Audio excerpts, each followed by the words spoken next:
Meni kechirchi. Егер мені кешірмесең, кешірші дейді. Есік жоқта басқа қағатын.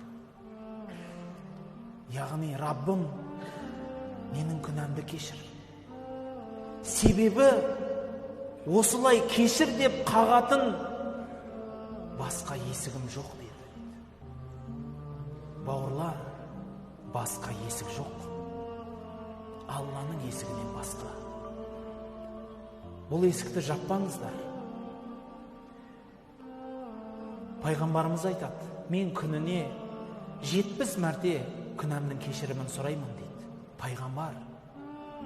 Ал бір сөздерінде айтады, мен күнәмнің кешірімін бір күнде 100 мәрте сұраймын дейді. Сіз неше мәрте сұрайсыз? Неше мәрте күнәңіздің кешірімін сұрайсыз күніне?